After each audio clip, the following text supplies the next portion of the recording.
با تشکر آقای رئیس. سودوین تلاش‌های 3 ساله شما را در ارتباط با حق بسیار حیاتی برخورداری از محیط زیست سالم ارج می‌دهد و امیدوار است که این شورای محترم مسئولیت گزارشگری شما را بار دیگر و این بار با عنوان گزارشگر ویژه تمدید کند.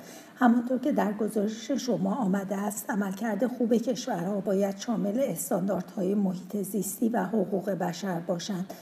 ما متاسفیم که ناچاریم توجه شما را به این جلب کنیم که در بسیاری از مناطق عملکردهای مناسب هنوز به بار ننشستند، در حالی که عملکرد بد وضعیت زیست محیطی را به مرزهای بحرانی و فاجعه باری کشانده است.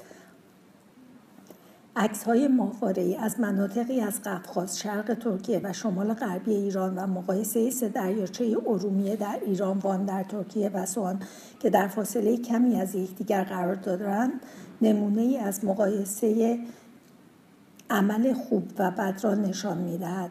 یکی از فاجعه‌های محیط زیستی در ایران خشک شدن تدریجی دریاچه ارومیه در شمال غربی ایران است. این دریاچه دومین بزرگترین دریاچه شور در دنیا و بزرگترین آن در خاورمیانه میباشد.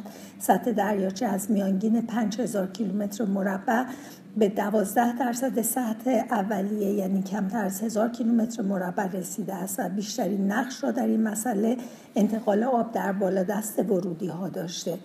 عکس‌های ماهواره‌ای از سال‌های متفاوت که در اینترنت قابل دسترسی هستند، ابعاد این فاجعه را بهتر به تصویر می‌کشند.